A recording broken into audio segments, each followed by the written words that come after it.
Okay, how are y'all doing? My name is Sean Hunter. I'm the owner of Iron Lion Environmental Services, and I'm also the owner of Hunter Estate LLC, real estate holding firm. Today, I wanted to give you guys different types of loans or mortgages that you guys can use when you go into invest in real estate. Before I get into that part, I wanted to let you guys know where my current standings are for my current duplex. I've been making progress. I mean, these past 2 months, we were able to, well, for the while, we have $20,000 available to me, $15,000 liquid, and then we have five plus $1,000 available at my disposal. I'm not gonna say where it's from. That's none of you guys' concern. However, I'm trying to purchase this duplex, and that's where my deposit's gonna be, my down payment, and also some reserves because we want cash reserves. The issue with closing now is just we're on our second contract, and the first contract that I went to go through, immediately the seller already gave bad energy, bad vibes. He was dragging his feet. He asked for a very high binder. He asked for like a $10,000 binder. Like, dude, you're tripping. You want me to give you a $10,000 earnest money deposit? That's not gonna happen. Um, so we negotiated that. We had to negotiate the binder. We brought it down to 3,000. And mind you, if you don't cancel the contract within the inspection period, what ends up happening is your binder is gone. Bye bye. So you have an inspection period of you typically 7 to 15 days, whatever you put on the contract, and you guys both sign off on. You're able to then that's where you're negotiating, that's where you're getting quotes from contractors, that's when you have your inspector go in and see what's going on with the property that you're about to purchase, and you want to make sure you're buying a good property. And off rip, he was asking for a $10,000 binder. And then weeks go by, I think like a week or a week and a half, 2 weeks, he's just really dragging his feet on signing this contract. We sent an offer, he didn't like it. He gave us a counter, we didn't like it. So I sent him another one, and then he didn't like it. So then he sent me a counter, and the counter that he gave me, I was fine with. He gave me a counter, I was fine with. It was $10,000 seller credit, meaning look up seller credit. It was a $10,000 seller credit with, and then he wanted to take away some of my agent's commission. He wanted to take his commission, but my agent was okay with it because he wanted to get the deal done. And so, and he's phenomenal, by the way. Shout out to Tony. And what ended up happening was, we ended up getting it signed finally. I sent over my binder and everything like that, and we immediately executed the inspection. And when you're doing an inspection, you want to do your 4-point inspection. You also want to do your WDO, which inspects the wood for any termites or anything, moisture, whatever.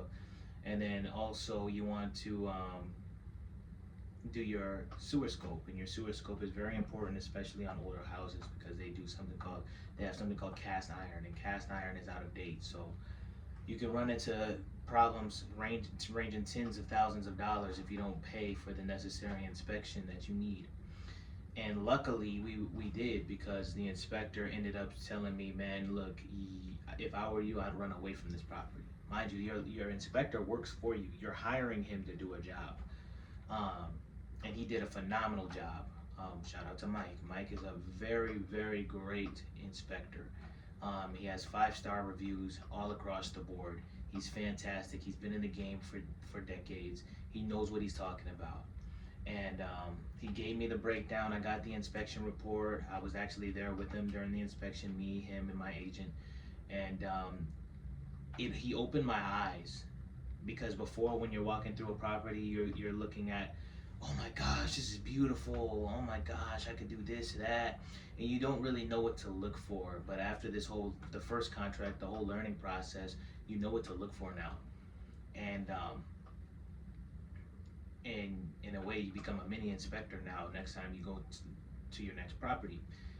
And this property will have not gone through FHA, and that's one of the loans that I'll talk about. it would have not made FHA, because FHA has standards that has to be met before they're willing to loan you the money on a property. It has to be a livable property, and this property was a no-go. I mean, peeling paint on the outside, which is not good. Um, Very visible moisture damage. There was mold. There was termite poop everywhere. Things that if you're not an investor, you're not really seeing. You're not really seeing these things. The house was slanting out, so there was structural damage as well. It was leaning. You could look at some of the door frames, and the door frames were just diagonal. Um, they were doing a lot of DIY. You could see DIY, like one of the windows in the bathroom was a mobile home window in a house. And this house was built in 1911, so it's very, very old. And my inspector said, "Look, man, this house is on its last leg. I mean, what it's gonna cost to do a renovation on this property is gonna cost way more than what you're purchasing it." He says this is like a $500,000 renovation. You don't want nothing to do with it. And he said as soon as you start taking things away to start renovating it, the house is gonna collapse, because it got a big band-aid on it, and that band-aid is keeping it all together, basically.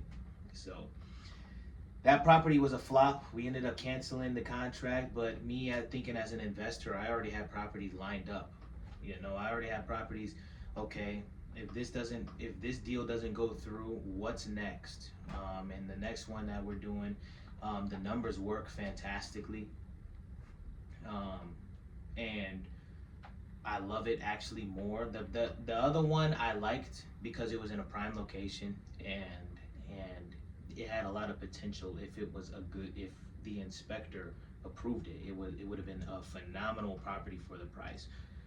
But the margins were a little bit thin. They were doable. I would have been able to do it for 12 months, but they weren't the best margins. This property, on the other hand, that we got under contract now, oh my God, I'd damn near be breaking even with market rent value,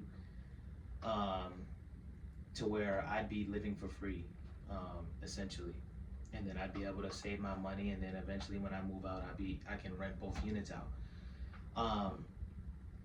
It's very great. I think over the next couple of years, Jacksonville has promised to put money into that area. Jacksonville has promised 400 million, I believe, 400 million of investment into that neighborhood. And I think over the next few years, you're gonna see property value go up. You've already see some gentrification going on in that area. New buildings, new renovated buildings, a lot of buildings getting torn down in that area. So it's moving in the right direction for a real estate investor. Personally, right now, I'm very comfortable. You just got to be very patient. You have to be patient, and you can't let your emotions move you in these types of decisions. You have to be stern, stable. Especially me, I'm working a full-time job. I also got Iron Line Environmental Services I have to worry about and continue to generate revenue, which we just got paid for some of our jobs. And you have to master the art, the law of detachment. You have to be able to detach yourself from a lot of the emotional connection when it comes to this business stuff, because otherwise you're really going to be stressed out all the time. You're going to be emotionally overwhelmed all the time, and when you're in those positions, you're not going to be able to make smart decisions. So I try to keep a baseline as much as possible. I try to laugh as much as possible. If you know me, if you're around me, man, I'm constantly laughing. I'm constantly cracking jokes. Sometimes I'm exhausted, I'm tired, so it's less. But I try to make sure that I'm always in a positive mood, keeping positive energy, because you don't want this stuff to drain you. You have to stay focused and mentally solid when growing businesses, especially when you start dealing with thousands of dollars. Me right now, like a few months ago, this quick story. A few months ago, I lost $1,200. Someone stole $1,200 from me. emotionally I had to detach from that. Okay, whatever, let's keep going. Let's keep going. Let's tighten up the screws. How can I prevent that from happening again in the future? Boom. Now we have a system in place to where that doesn't happen again. So that's just a little advice from me. So now let's get into this video. It's been 10 minutes. So types of loans. I have it on my wall right here.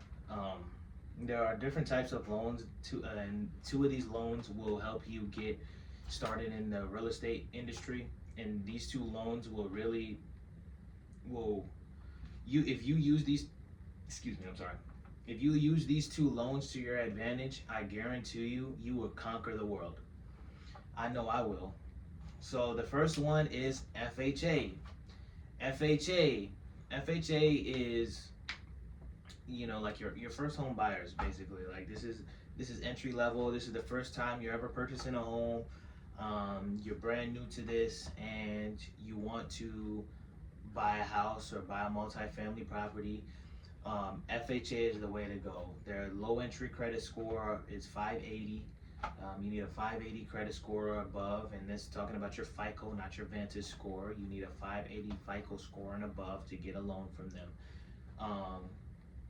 Also, they track your income and whatnot as well, but you have to find a lender. You have to find an FHA lender because not all banks give FHA loans. So you have to find an FHA lender that works for you, and make sure your credit score is over 580. The FHA loan, they require 3.5% down to be brought during closing. 3.5% down is your down payment. That's all that's required for whatever property you're looking at. Whether it's a $100,000 property or a $300,000 property with an FHA, the down payment is 3.5%. What comes with an FHA loan? They also have FHA mortgage insurance or FHA insurance included in your monthly payment. That's just insurance on the lender's end that you'll have to pay in addition to your home insurance. And FHA also has strict standards when it comes to the condition of the property that you're purchasing. So the property can't be decrepit, it can't be boarded up, fire damage, moisture, mold, visible signs that this property isn't livable. Their main concern is livability. Can you live in this long term without any health hazards or safety concerns? That's what they're looking for. So when the appraiser goes in to look at the property, they're going to make sure that there's no mold. They're going to make sure that the condition of the roof is lengthy. The roof still has I believe it's 2 to 3 years worth of life. What else? They have these standards. They have these strict guidelines. So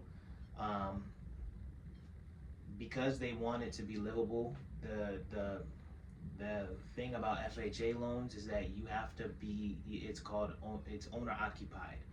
You have to live in this property. You have to live in this property for 12 months. That is the minimum amount that you can live in the property for an FHA loan. After that, you can move out. But it has to be your primary residence, listed as your primary residence for 12 months. And that's called owner occupied. So whether that's a single family home or it's a multi-family home. Now with the multi-family side of things, where it gets tricky is FHA, well, it's not really tricky, but this is where you can take advantage of the loan. FHA allows you to get up to 4 units.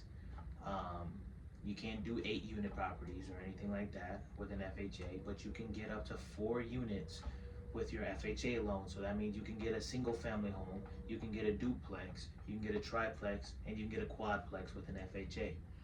That's 3.5% down. Now, like I said, you have to be in it for a year, 12 months. After that, you can move out and you can rent out the other units perfectly fine. Or you can refinance in the future, whatever you like. So that's the first loan, FHA. That's what I'm doing currently. That's what we have under contract now. And that's the reason, that's the thing that actually saved me. FHA is really going to save you if you're an investor, even if you're a homeowner. FHA is going to save you with those strict standards and guidelines for livability, because they're not gonna allow you to purchase a property that is damaged without it being repaired. You can't even, if you pass the inspection period, you're locked into the property. And well, if you want to keep your binder, you're locked into the property. And the what the appraiser is going to say is, if there's anything that FHA flags in the house, like, hey, you got to get this fixed, you're required to fix it before you can close on that property. And that's where negotiating comes into play. You either say, hey, seller, you fix it. But the seller, depending on your contract, if you sign an as-is contract, the seller gonna be, you fix, you repair that damage. And so now, you're stuck like traffic stuck. You don't want that. So that's why it's very important to get an inspector. Now, next one is conventional 97. Your conventional 97 is a conventional loan mortgage, but it's different from your conventional mortgage. Let me explain. Your conventional 97 is basically an FHA, but a little bit looser, livability requirements, but stricter credit requirements. So your conventional 97 is a lower down payment of 3% instead of 3.5%. So conventional 97, boom, 3% down, but your credit score has to be, I believe, 620 or 650. 620 or 650, I believe it's 620, if I'm not mistaken. I'd have to look again. But your credit score, your FICO score has to be 620 or 650 and above in order to qualify for this loan. And the conventional 97 is literally like an FHA. You can use multifamily or you can do single family, but you have to owner occupy it for 12 months. So you have to live in this property for 12 months before you can move out and rent it out. The guidelines for this is a little bit looser in terms of livability. They're not as strict as FHA. However, they're basically the same thing. So that is, if you're going to invest in real estate, those are the two that I'm going to be using, and those are the two that I'd recommend that'll easily get you can get anywhere from 2 units, 2 properties, 2 single family properties, all the way up to 8 units within 2 years with these 2 loans. You can be an 8-unit property investor in 2 years with these 2 loans, but you gotta have this. And you got to have a good credit score, and you got to know what you're doing. Otherwise, you're gonna flop. So that leads into the next one. The next one is just a regular conventional loan. You can get this from your bank. Your bank gives these out all the time. Your conventional loan, 5% down, 10% down, 20% down. And this is your regular conventional loan. You can get from your credit union. Or you should be banking with a credit union. Don't be, I do not recommend no Wells Fargo, US Bank, or get you a credit union. And so boom, your conventional loan, your conventional mortgage, just your regular old mortgage. I mean, I know I'm not too deep and familiar with it because I haven't used it, and plus 5, 10, 20% down is way more than I'd like, and those terms are probably going to be way worse than what you want. FHA is pretty good right now. I mean, the interest rates are 6%, which is not the best. Back around COVID, I think they were like 3% interest rate. Now it's 6% interest. If you get a fixed rate, you'll actually do pretty fine. I'm not gonna lie, in today's real estate market. But yeah, that's your conventional loan, 5 to 10% down. That's your traditional. They got primary. That could be a primary residence. That could be a secondary residence. Then they have the investment loan, the investment property mortgage. Those are all mixed in underneath that conventional mortgage, and that'll help you get a property, but like I said, you're going to, and then that's where your credit score doesn't really, there's no really like limit per se, and there's no limit on how much you have to put down. Then your next one is your VA loan. This is for people in the military. Like I said, I'm not too familiar with the conventional loan, and I'm not in the military, so I don't really know much about a VA loan other than what I've heard from some of the military personnel that I work around. And 0% down. You ain't gotta put no money down. No money down. You can get a $300,000 house. That ain't that some shit. But that's good though. You in the military. I mean, that's military benefits. There's none of that. But I would 0% down. Put me in the coach. Put me in the game, coach. 0% down. Yeah, it sounds good, right? Yeah, but you gotta live in there for 2 years. Yeah, for 2 years you're stuck in this property. Good luck. You can't rent it out.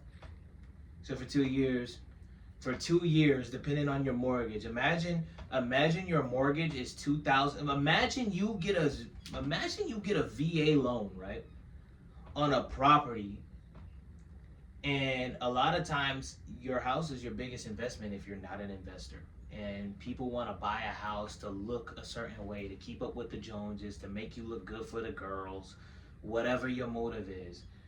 And then so they go big and go home. People get like a $300,000, $400,000 home. Even $250,000 is crazy if you're not renting it out. And you go big, 0% down, boom, $2,000 per month. Oh, I could do that. Not knowing about property taxes can rise, not knowing insurance prices can fluctuate.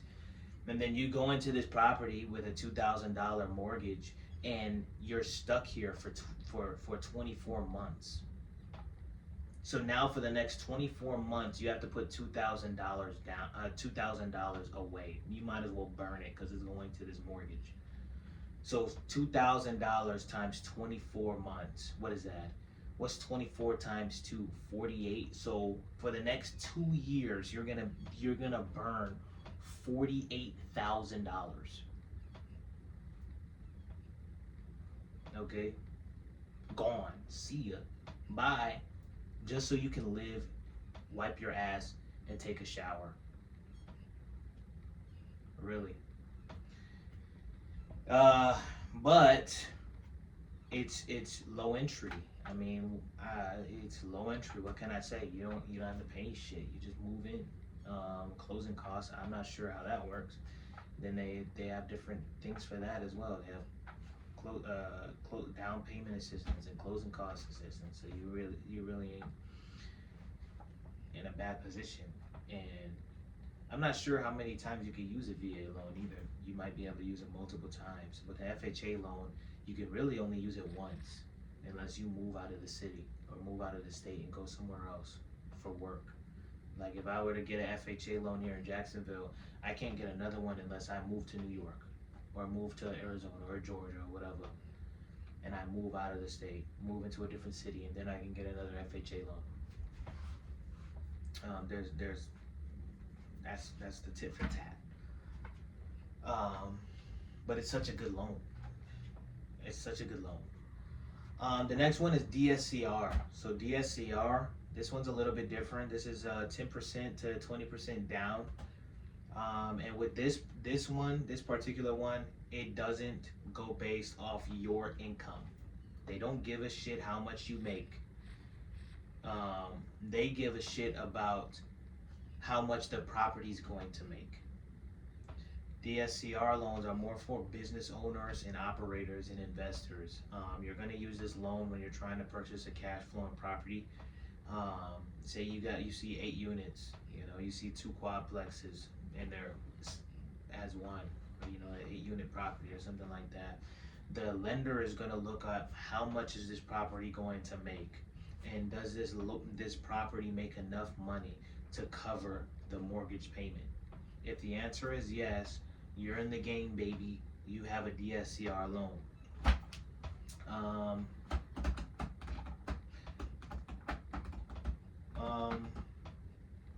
So yeah, with a DSCR loan, it's 10% down, 20% down. Obviously, lenders are gonna want to know if you're even capable of operating this. That's why I wouldn't recommend touching this type of loan until you have some sort of track record being able to manage property. And that's what these first two these properties that I'm keep buying are going to be. Hopefully, this one closes. We're trying to close by May 27th. That's when my lender, that's when my real estate agent want to close by May 27th of this year. Um, Fingers crossed. We just signed the contract this past Friday, so we're in the inspection period now. We're scheduling to get the inspector into that property and see and take a look at what the damage is.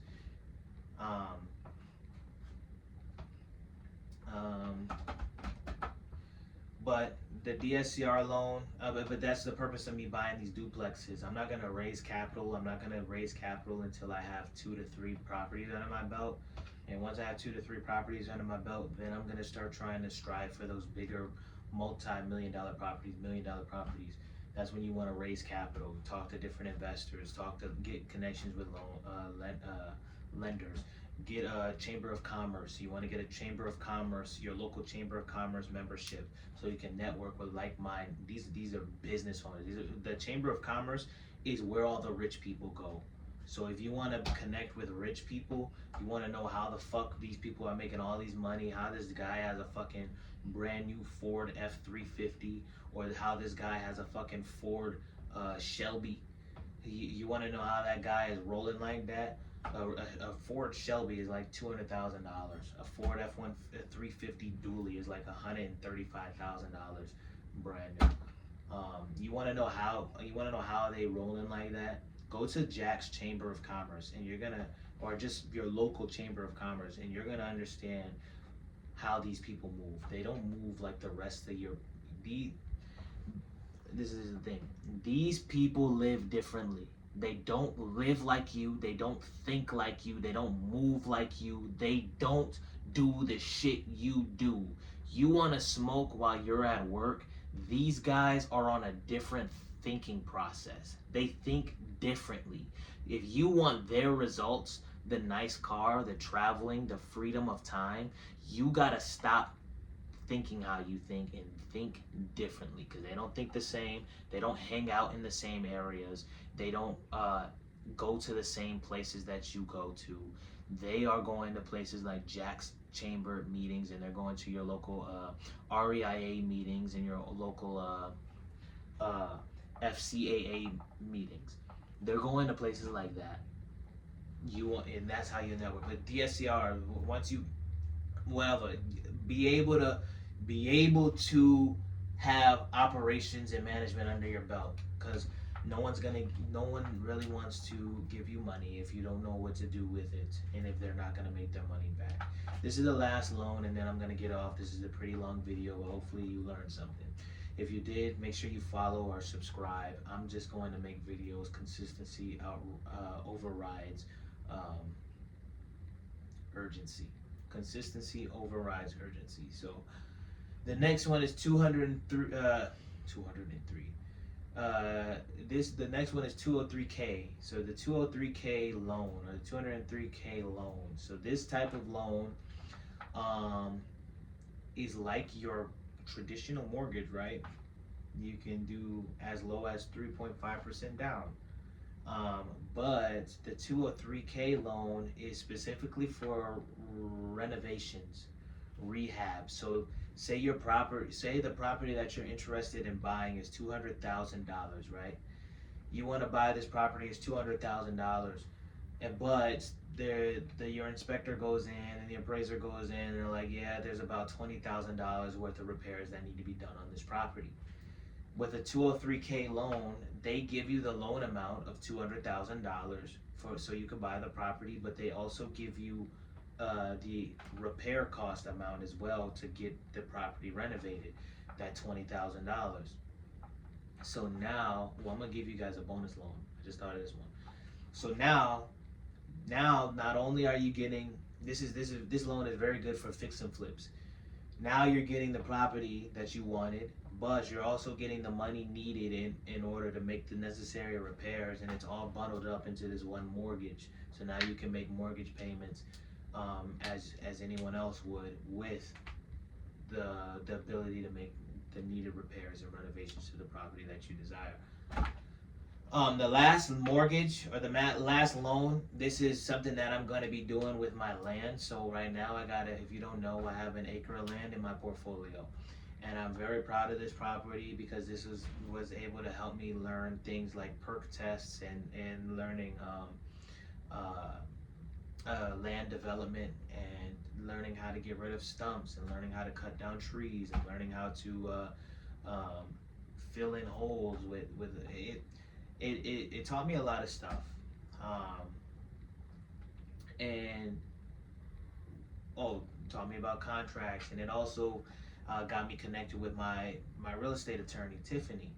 So this, I'm very happy about this property. One thing I don't like is that it doesn't cash flow.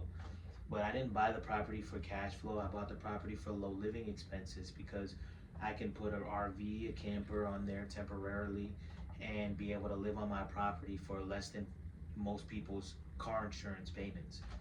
Um, and and that is crucial when trying to build a business, keeping your expenses low, because now you're gonna be able to fucking exceed your competition 7 times. So you're gonna be 7 steps ahead of them, but still look both ways. You could be 7 steps ahead, but still look both ways. But the next mortgage that I want to tell you is construction loans. This is what I'm going to be doing with my property. So eventually, when I do decide to build on that property, I'm going to use something called a construction loan. Now, this construction loan is going to do everything that you need in terms of making your land or your developed land, even undeveloped land, into a livable, sustainable living situation or primary residence. And with this construction loan, you'll be able to build your home. They'll put in the septic, all your electrical connections, and your plumbing situation, and your HVAC, and everything a general contractor would do when building a property. Your foundation as well. And I was told, that's a side story, but you're able to build this property using a construction loan. You'll be able to walk through blueprints, and it's still a territory that I'm still learning. So because I'm not actively pursuing that right now, it's not something that I'm 100% familiar with, but I know that that is at my disposal. Um, so a construction loan, if you buy land one day or you buy land in an area that's vacant and you want to, even a house that's already built, you want to tear it down and rebuild, you can use something called a construction loan. That'll be used to your advantage, to where you can build and construct a home that meets all the permits, required permits and required county laws that are in your area that are required when building a property. But that's it. That is the end of this video. I know it's a little bit longer than any of my other videos, but I'm coming back to giving you guys this type of content because I've learned and grown a lot since I was younger. When I was younger, I made similar content. You can just look up my YouTube video, Sean Hunter. I got 2 other accounts, Sean Hunter, Journey to Success, and that was when I was like 16, like 14 or 16, and I made those videos. And then I have another one when I was 16. So I've been doing this for a long time, and now that I have a lot more experience under my belt,